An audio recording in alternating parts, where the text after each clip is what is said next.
Akhiri pemborosan belanja pegawai.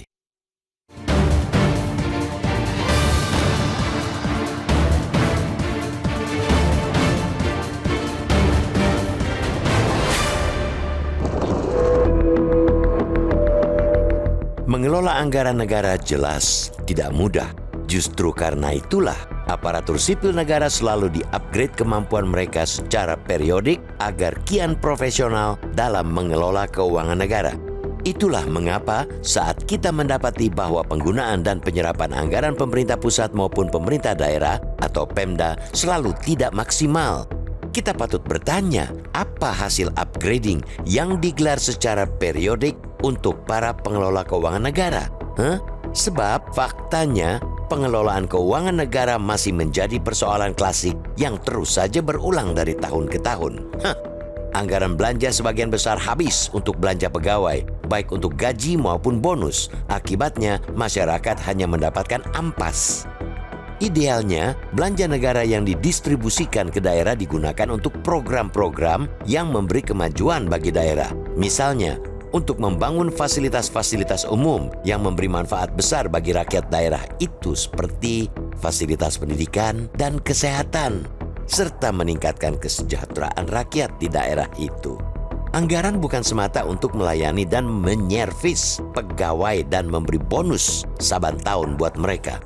Namun kritik bertubi-tubi ihwal penggunaan anggaran itu seolah tidak digubris. Buktinya, sejumlah pemerintah daerah masih gemar menghabiskan anggaran untuk belanja pegawai dan bonus pegawai. Celakanya, Pemda yang melakukan itu justru yang APBD-nya sebagian besar bergantung pada dana transfer ke daerah dari pemerintah pusat. Maka, jadilah anggaran negara yang dikumpulkan secara susah payah itu lebih banyak dimanfaatkan untuk sedikit orang, bukan sebanyak-banyaknya orang. Padahal, pemerintah pusat menyalurkan dana ke daerah sekitar 26% sampai 47% untuk wilayah yang pendapatan asli daerah atau PAD-nya kuat. Untuk daerah ber-PAD sedang, dana transfer dari pusat mencapai 52-60% dan untuk wilayah yang fiskalnya rendah diberikan 63% sampai 90%.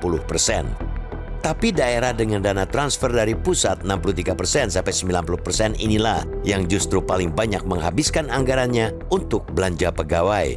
Besarannya bisa mencapai 60% dari anggaran yang diterima. Bahkan ada yang lebih dari itu. Akibatnya, masyarakat hanya mendapat ampas. Celakanya lagi, di beberapa daerah, anggaran itu ludes untuk membiayai tenaga honorer yang jumlahnya melampaui jumlah aparatur sipil negara atau ASN. Lebih celaka lagi, para tenaga honorer yang jumlahnya jumbo itu bukan mereka yang memiliki keahlian khusus, seperti guru, dokter, atau perawat yang memiliki manfaat besar bagi masyarakat luas. Tenaga honorer ini sebagian besar justru tenaga administrasi dan umum yang tidak jelas kriteria keahlian dan fungsinya. Mengapa tenaga honorer sampai membludak? Mereka umumnya karena bawaan pejabat yang memenangi pilkada. Bisa jadi mereka tenaga titipan dari tim sukses atau anggota tim sukses itu sendiri. Namun saat pejabat tersebut lengser, tenaga honorer tersebut tetap bertahan dan tidak ikut lengser.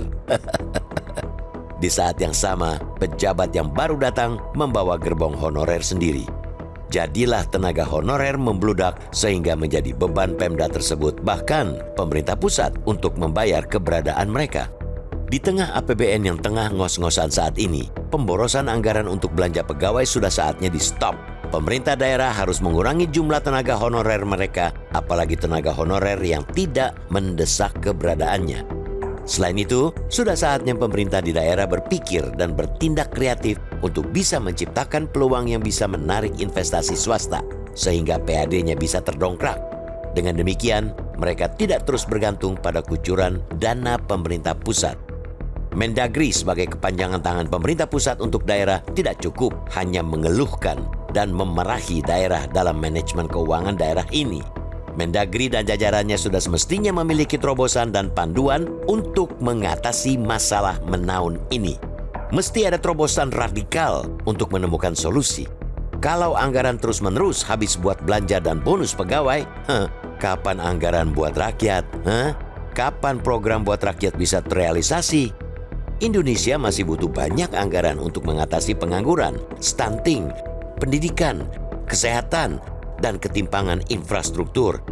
Jangan pula anggaran yang sudah cekak itu dihabiskan untuk menyervis mereka yang mestinya mengabdi untuk rakyat dan negara.